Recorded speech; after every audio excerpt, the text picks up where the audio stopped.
porque temos algumas imagens, uma situação complicada lá, o torcedor do Inter protestando no Beira-Rio, depois da derrota para a equipe do Boa pelo placar de 1-0. A Brigada Militar teve que usar bombas de efeito moral para tentar dispersar a multidão, porque alguns torcedores do Inter estavam tentando atirar gradis contra o estádio.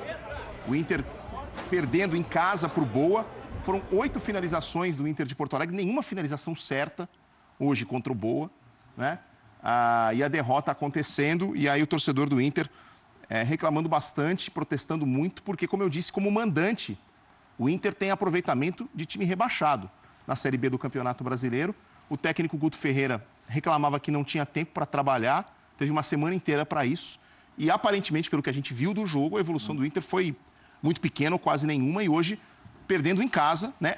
5 jogos como mandante na Série B, 1 vitória, 3 empates e agora essa primeira derrota. O Inter começou com o Charles mais aberto pelo lado esquerdo, o D'Alessandro fazendo da direita para dentro, o Mossoró, um garoto, jogando pelo centro com o Rodrigo Dourado, Brenner e Eduardo Sacha na frente, o Carlinhos apoiando muito pelo lado esquerdo. É difícil até entender o que acontece com o Internacional, porque no papel claramente tem o melhor time da Série B, contratou um técnico que está entre os melhores do Brasil, quando a gente analisa o trabalho nos últimos anos, só que parece que a crise do ano passado não acabou, o rebaixamento não acabou, 2016 do Inter não acabou, porque contrata correto, age corretamente no futebol, no sentido de trazer profissionais bons, só que o futebol em campo não rende, não anda. O Inter teve mais volume de jogo, pressionou um pouco mais, mas errou demais contra o Boa. Nenhuma finalização certa, certa. Mesmo no primeiro tempo que a gente viu o Inter tomando a iniciativa nos 20 minutos iniciais, a principal chance foi do Boa. Então, acho que assim, o que preocupa o torcedor... claro que o resultado preocupa, mas é que não foi uma coisa circunstancial, né? O Inter massacrou, tomou um gol de bola parada. Isso, exatamente. Né? Aquelas coisas que no futebol muitas vezes acontecem. Não foi o caso, quer dizer, de novo, o Inter realmente deu a oportunidade do Boa criar as chances e chegar à marcação do seu gol como acabou chegando. Já podia o Boa ter marcado. A principal chance do primeiro tempo foi uma chance do Boa. Então, assim, acho que o que preocupa o torcedor é ver que realmente o futebol não chega e a qualidade do elenco do Inter, que é indiscutivelmente muito melhor do que a maior parte absoluta dos seus adversários, não tem mostrado o porquê tá lá. Quer dizer, é realmente preocupante o futebol que o Inter está jogando até aqui. Pois é, inclusive a segurança particular precisou ser acionada para reforçar o trabalho da Brigada Militar e tentar dar segurança às pessoas dentro do Beira-Rio. A gente vai voltar a falar mais desse jogo já, mas só para completar aqui por hora, como mandante, o Inter só não é pior do que Luverdense, Londrina e Náutico na Série B do Campeonato Brasileiro. Empatou com o ABC, Juventude e Paraná, venceu o Náutico por 4-2 e hoje perdeu do Boa pelo placar de 1-0.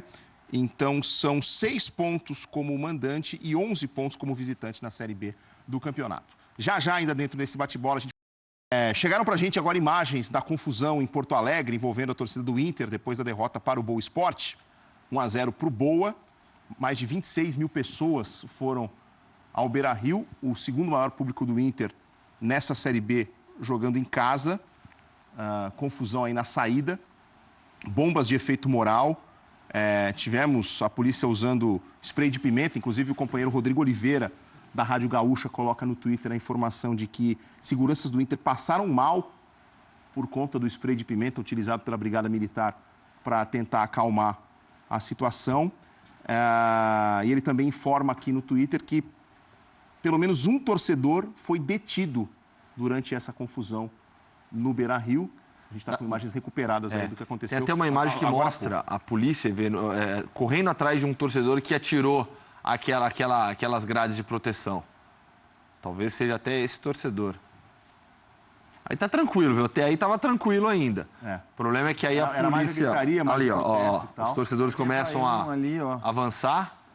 E aí a polícia, a Brigada Militar do Rio Grande do Sul, ela se agrupa e passa a jogar algumas bombas de efeito moral para dispersar a multidão.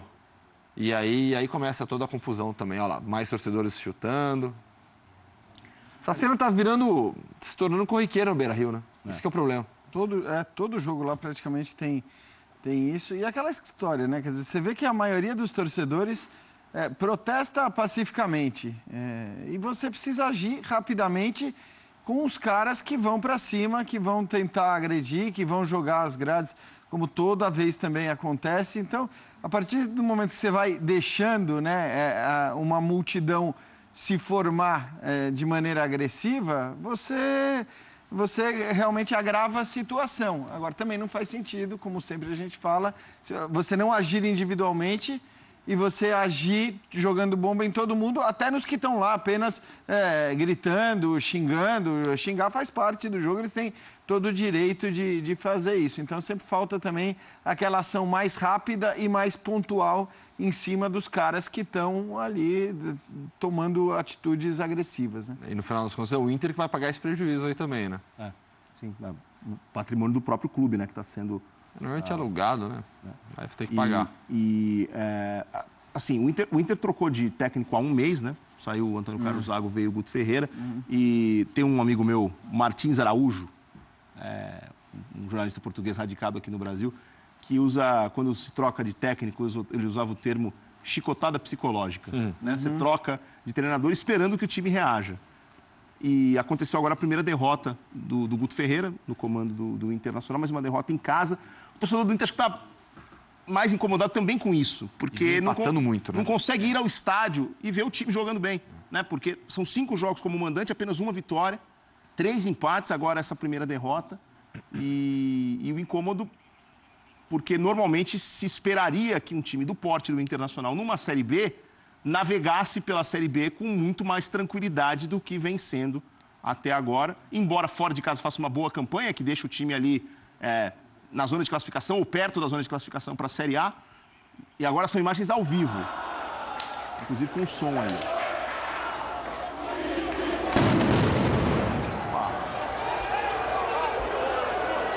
Mais uma bomba de efeito moral estourando, imagens ao vivo, agora direto de Porto Alegre. O torcedor atirando um cone ali na direção dos policiais. Mais uma vez os gradis sendo usados como arma.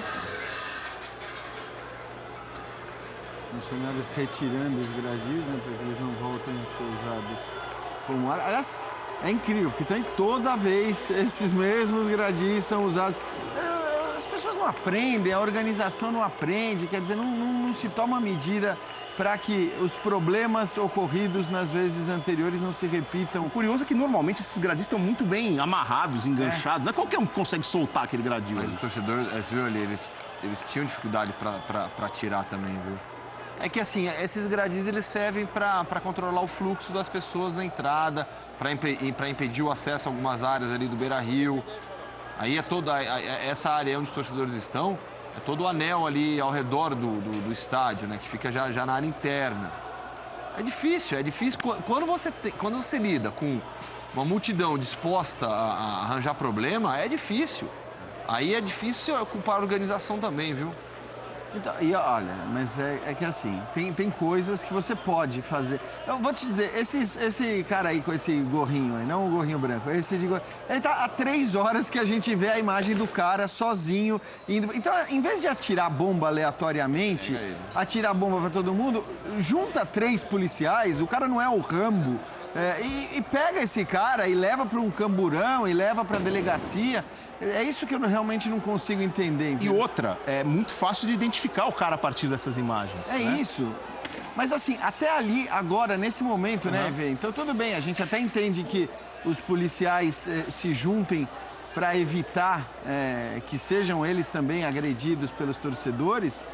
Mas, evidentemente, em casos específicos, como aquele torcedor que está praticamente sozinho, criando confusão o tempo todo, jogando o gradinho em cima da coisa, tentando bater em não sei quem ali, tentando quebrar o carro, vai em cima daquele cara, pega aquele cara e prende aquele cara. Quer dizer, é incrível como essas ações pontuais, elas não acontecem nunca nos estádios. 26.206 torcedores no Beira-Rio e... Aí a gente tem dificuldades aí com as imagens. Tá meio aqui agora, né? Lembra do aqui agora? Entendedores entenderão. Quem tem a faixa dos 40 anos de idade aí vai lembrar. Mas é porque, né? O chamado esforço de reportagem para levar até você imagens ao vivo do que está acontecendo neste momento no Beira-Rio, depois da derrota do Internacional para o Boa Esporte pelo placar de 1-0 pela Série B do Campeonato Brasileiro. A primeira derrota do Inter em casa, mas o time com um aproveitamento de time rebaixado como mandante na Série B do Campeonato Brasileiro.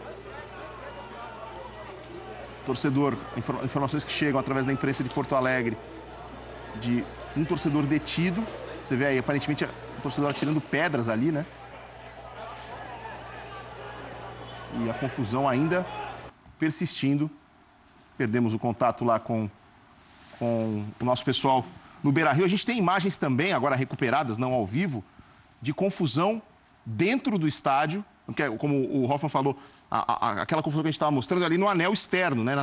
Dentro do estádio, mas na parte externa ali, fora do gramado. Agora, confusão entre seguranças do Inter e torcedores. E também confusão envolvendo os próprios torcedores do Inter.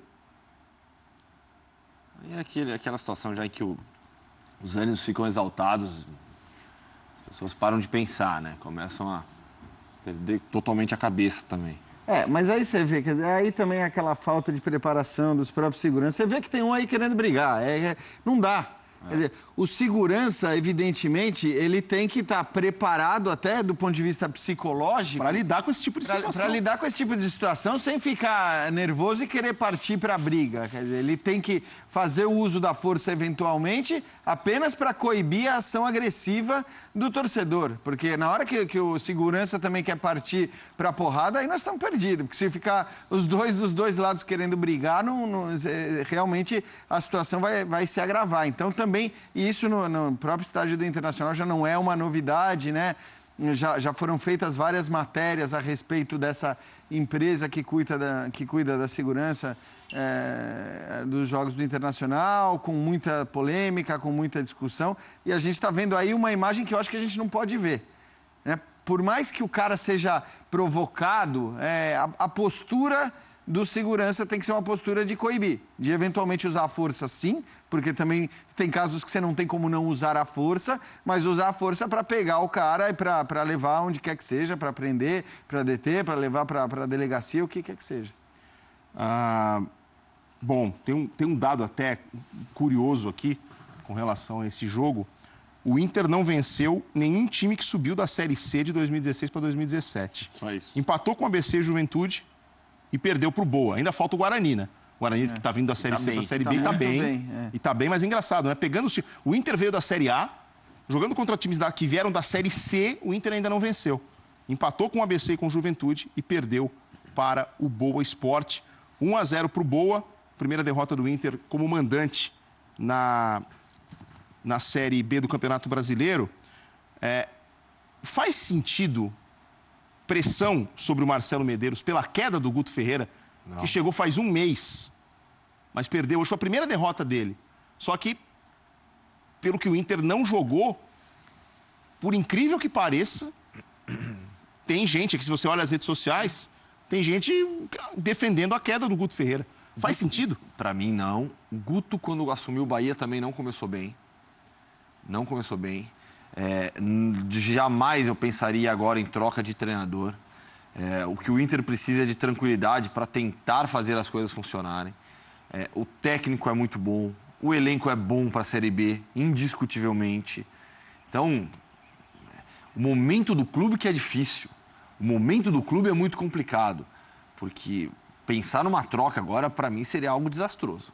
Até porque o Zago também não estava conseguindo fazer as coisas andarem, né? Quer dizer, acho que aí, a partir do momento você começa a agir da mesma maneira que agiu a diretoria anterior do Internacional, que foi certamente a pior direção da história do Internacional. Vamos lá. Se em um mês o Guto tivesse vencido tudo, não seria mérito dele, porque em um mês não dá tempo de fazer tanta, né, de mudar o time assim da água para o vinho.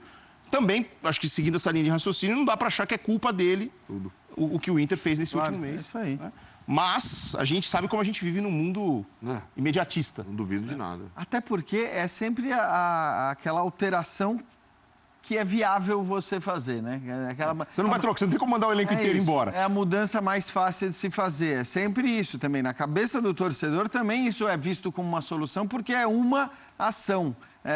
Mas certamente quando você chega nesse ponto de acontecer o que aconteceu com o Internacional, né? E aí eu falo, inclusive, o que aconteceu no ano passado, você não está falando de um problema apenas, você não está falando de uma coisa só, né? A diferença em relação ao ano passado é que esse elenco do Inter, esses jogadores realmente deveriam subir e subir com facilidade. E vale lembrar, se o Internacional, se houver um vencedor no jogo entre América e Brasil de Pelotas, no jogo que fecha a rodada, o Inter sai da zona de classificação à Série A. Claro, é muito cedo, mas é o que eu falava, com um elenco como esse, você não espera que depois de 11 rodadas o Inter possa estar fora da zona de classificação para a Série A. Então, muito cedo naquelas. A gente já está chegando a 1/3 de Série B, né? E pela maneira como o Inter jogou hoje, especificamente, sem acertar nenhuma finalização, sem incomodar mesmo a equipe do Boa, aí o torcedor do Inter realmente está preocupado, porque como eu disse aqui mais cedo, um time do porte do Inter, quando vai à Série B, você espera que navegue pela Série B com tranquilidade, como aconteceu com o Corinthians, quando o Corinthians caiu. Então, com quem mais? O Atlético não sofreu tanto assim, o Palmeiras. O Vasco sofreu mais. O Vasco nos últimos anos, os grandes têm sofrido. Os grandes têm sofrido. Talvez seja até um momento assim, para a gente rever um pouquinho, né? Eu achava que o Inter ia não passear na Série B, mas ter uma trajetória tranquila. É algo exatamente o oposto do que acontece. Uma trajetória com muita dificuldade, derrotas em casa, um futebol ruim, porque os grandes nos últimos anos vêm sofrendo bastante na segunda divisão. Muito bem. A gente vai voltar ao jogo mais para frente para mostrar, inclusive, lances da partida, não só essa confusão fora do estádio. A gente vai mostrar ao longo desse bate-bola lances da partida em que o Boa venceu o Inter por 1-0. Vamos voltar para o Pacaembu agora, porque o Mendel Bidlovski está chamando o Marcelo Oliveira do Grêmio falando na saída lá na Zona Mista e a gente vai para o Pacaembu. Pois não, Mendel? É isso mesmo, Everaldo. Marcelo Oliveira que voltava hoje depois de 50 dias ausente com uma lesão. Vamos ver aqui o Marcelo. Foi muito sangue que saiu. Na hora eu até achei que seria um pouco mais sério, mas aqui com o doutor aqui a gente fez a limpeza ali, botou uma cola no buraquinho ali e já tá só esperar cicatrizar agora. E Marcelo, você voltava hoje depois de 50 dias da luxação no ombro, como que se sentiu jogando hoje depois de tanto tempo fora? Eu me senti bem, eu acho que importante de quando você fica muito tempo assim parado é falar do trabalho que é feito, né, a preparação que é feita para você voltar. Então eu agradeço muito primeiro os médicos, os fisioterapeutas, depois a preparação física que fizeram todo o conjunto, o corpo técnico ali, um trabalho muito bom para eu voltar. Fez com que eu me sentisse muito bem hoje. Claro que tem situações do jogo que fazem falta, o ritmo do jogo, e isso você vai voltando ao normal com a sequência de jogos. A equipe não tinha um entrosamento, muitos jogadores voltando de contusão, mas o próprio Renato admitiu que não foi uma boa partida do Grêmio hoje. Teve um lance de contra-ataque, mas não foi uma boa partida. Sim, a gente concorda com ele, não foi uma boa partida, até porque com o time alternativo a gente já fez grandes jogos, conseguiu vitórias também, então a gente já mostrou a força do grupo, então hoje com certeza a gente não vai dar desculpa de entrosamento, essas coisas, de falta de entrosamento. Tinha condições de vencer o jogo e não vencemos. Agora virar a chave Libertadores, Godoy Cruz na terça-feira, é um ambiente diferente, um campeonato diferente. Sim, é totalmente diferente, a gente sabe da importância que é esse campeonato também, e o Grêmio está forte para brigar pelo título. Marcelo, como tem sido esse planejamento? O Renato, ele deixou claro que vai trabalhar de acordo com as prioridades, né? A prioridade neste momento é o jogo contra o Godoy? Sim, passo a passo a gente tem que ir assimilando bem isso daí, o Renato sempre deixa muito claro, tem que estar todo mundo preparado. Agora é a Libertadores, a gente vai bem focado para lá, porque a gente sabe que é muito importante esse primeiro jogo lá na Argentina. Você viaja para a Argentina amanhã? Sim, eu tô à disposição para... Tem nada que faça com que eu não viaje, sobre a pancada aqui tá tudo normal, se tivesse que correr agora eu tava correndo. Tá certo. Daí o Marcelo Oliveira, ele explicou a ausência dele longa, 50 dias fora com a luxação no ombro, e também este momento que ele sofreu um corte na perna, sangrou bastante, teve que trocar o meião, falando que tá bem fisicamente, ele que voltava de tanto tempo ausente, e falando também sobre o jogo contra o Godoy Cruz pela Libertadores na terça-feira. Por isso o Grêmio jogou hoje com o time reserva, priorizando esta partida de terça-feira pelas oitavas de final da Libertadores. Everaldo. Beleza, Mendel. A qualquer momento a gente volta ao Pacaembu com o Mendel Bidlovski e com o Eduardo de Menezes. Vamos retomar, então, até o assunto Palmeiras e Grêmio aqui no bate-bola. A gente já tem a postos o nosso especialista em arbitragem. Olha o passeio da câmera. Nas mãos de Anderson, nós vamos chegando a Salve o Espínola Fagundes Filho para falar a respeito da atuação da arbitragem, inclusive até com um lance em que a canela do Marcelo Oliveira abriu uma marginal rodovia na canela dele. Tudo bem, Salve? Tudo bom, Evê? Boa noite a você, aos companheiros, ao fã de esportes. Wagner Magalhães, o carioca, captou o jogo no Pacaembu, né, antes desse lance do Marcelo Oliveira. Inclusive, Evê, o relatório do Wagner Magalhães já foi divulgado, confirmou aqui gol contra, como tinha que ser realmente. Luiz Felipe Rosa Machado, gol contra do volante do Grêmio. Mas, Evê, esse lance aqui, eu sei que o Cuca já falou sobre esse lance. Vamos analisar aqui, ó, o Wagner Magalhães volta e marca falta fora da área, um lance no Egídio. Quem está ali no Egídio é o Léo Gomes, né? Considera que a falta foi antes, ele já está apitando para o jogo antes, para marcar a falta, e não marca o pênalti. Considere isso aqui, ó, como sendo uma falta. E bacana, hein? O Egídio saiu no intervalo reclamando muito, falando que isso não é falta no futebol brasileiro. Isso é contato físico normal. E eu concordo com o Egídio. Isso não é falta, não. Mas já viu o jogador falando que não é falta, Gustavo? Isso é raro, né? Hã? Mas não foi absolutamente nada, né? Mas o Egídio falou que não foi falta, porque depois na área acontece um lance que é faltoso também. Está aqui pênalti para o Palmeiras, não marcado pelo Wagner Magalhães, justificado porque ele alega que marcou a falta antes, já tinha apitado, já tinha parado o jogo. Inclusive, ó, aqui é retomando o segundo tempo. Os jogadores do Palmeiras vindo do vestiário, ó, vão lá reclamar. E aqui o gesto, olha lá, ele até falando para o Fernando Praz ali, ó, que marcou o puxão fora da área, olha lá, marcando aquela pressão. Sempre no segundo tempo, o Cuca até na coletiva ali falou que não, que é normal, mas o Cuca ficou acompanhando os jogadores pressionando o Wagner Magalhães e reclamando que deixou de marcar um pênalti. Aqui é o Cuca voltando no segundo tempo.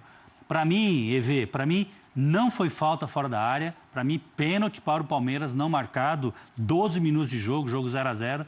E o árbitro não deveria ter marcado aquela falta, que é o contato físico normal. Muito bem. E aí você tem o lance do Marcelo Oliveira. Esse é o lance do Marcelo Oliveira, que para mim completamente acidental. Aquela história, né, Vê? Tem que tirar as crianças da sala, né? Pois é. Se você são 7 da noite, se a pizza já chegou, vai ali, você volta já, porque imagens fortes, tá? Principalmente se for aquela pizza que você gosta com coxinha na borda, né? Coxinha na borda. Né, Vê? Pizza é muito bom, coxinha é muito bom. Não precisa juntar, fica parecendo um alien, cara. Porque dizem que a gente come mais da metade, ou metade do apetite tá no visual. Aí você olha pra aquilo e você fala, meu... Existe pizza com coxinha na borda? Você não viu o bate-bola? Eu vou mandar uma foto pra você já. Daqui a pouco eu te mando. Vai lá, Salvio. A disputa do Marcelo Oliveira aqui, a gente vê que, ó, completamente acidental, porque a disputa é na bola, e aí a história da sola da chuteira tem que olhar a trava. E ele disse que abriu um buraco realmente, olha o meião, olha a perna do Marcelo Oliveira como ficou. Teve que sair de campo, saiu para atendimento. Ainda bem que ele disse que está disponível do Renato para viajar para o jogo da Libertadores, mas acidental e tem que olhar o que tem... Açougueiro, Salve. O Salve é daqueles que gosta daquele filme de terror bem, né? Você falou da Zoom ali, né? Uma noite alucinante. Aconteceu no jogo, né, Vê? E aí é o seguinte, a trava da chuteira é equipamento obrigatório, a chuteira... O jogador tem que colocar, saber realmente que tipo de trava que utiliza, porque possivelmente aí foi a trava, mas no jogo, na jogada, para mim, completamente acidental, não tem solada, não tem nada. Agora aqui, o Jean, o que você acha desse cartão do Borja aqui? Olha lá, dá uma olhada. A bola sobra para ele, todo mundo parado lá. O que você acha, Jean, lá? Ele não precisava ter... Ele disse depois que não ouviu, né? O árbitro já tinha pitado, já está fazendo Já estava claramente parado o jogo. Até porque o impedimento é lá na frente, aí a bola sobra para ele dá esse bico na bola para fora. Ele erra o gol, hein? Ele sabe, e ele erra o gol. Aliás, pega até mal para ele dizer que não tinha escutado o apito, porque ele faz esse gesto depois pro árbitro e fala, não, eu não escutei. Ou seja... Ele achou que estava valendo e fez aquilo, né? Pior ainda, era melhor não justificar. Era melhor dizer que foi uma bobagem mesmo. Rodrigo Correia, o assistente FIFA do Rio de Janeiro, marcou impedimento, correto. tem uma discussão, a gente vê, ó, adiantado realmente na hora do passe. Tanto é que o apito é aqui, ó, nesse momento que já apita. Às vezes uma discussão se o jogador do Grêmio toca ou não na bola, porque ele vai de encontro, mas a bola passa direto, não toca na origem do passe. E aqui o Wagner Magalhães já está apitando, parando o jogo. E aí está o Borja falando que não ouviu, não é para cartão amarelo, mas acertou a arbitragem de marcar, sim, o impedimento.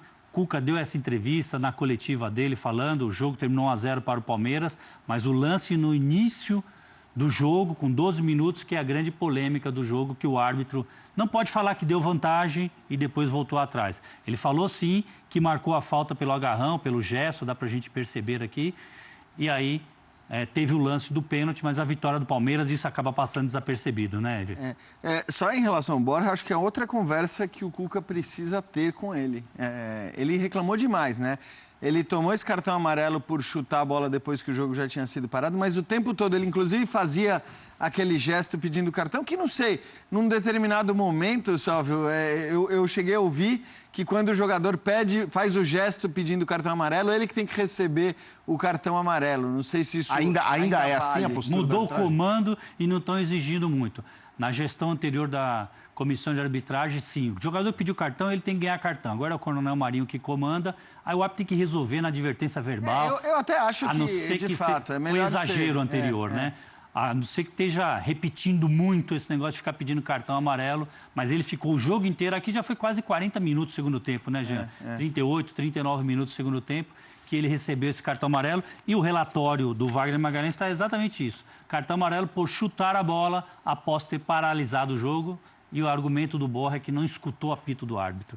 Todos os jogadores pararam, só ele que não. Confirmando então o gol contra do Machado, 2 jogadores do Grêmio desviaram a bola, né, mas o Machado sendo o eleito aí para ficar com esse crédito nada positivo do gol que acabou dando a vitória à equipe do Palmeiras. Gente, a Rádio Gaúcha está dando que o Guto Ferreira pode cair hoje. É incrível. Vamos falar sobre isso mais para frente, mas bom, a gente tem imagens ao vivo do Beira-Rio, porque tem a coletiva do Guto Ferreira que ainda não veio. Olha só o que tem lá na sala de entrevistas do Inter. O Guto Ferreira ainda não veio. E a ironia da plaquinha, nada vai nos separar. Vamos ver se nada vai realmente separar. O gradil que era o que separava virou arma. Exato. Né? Bom, a gente já fala do Inter, a gente está de olho lá, acompanhando, monitorando ao vivo o que está acontecendo em Porto Alegre, porque as informações da imprensa gaúcha dão conta de que o Guto Ferreira, que sofreu sua primeira derrota, está 1 mês no cargo, pode cair hoje, mas a pressão muito forte, com muito protesto do torcedor do Inter. A gente fica monitorando ao vivo a situação lá em Porto Alegre. Mas falando ainda de Palmeiras...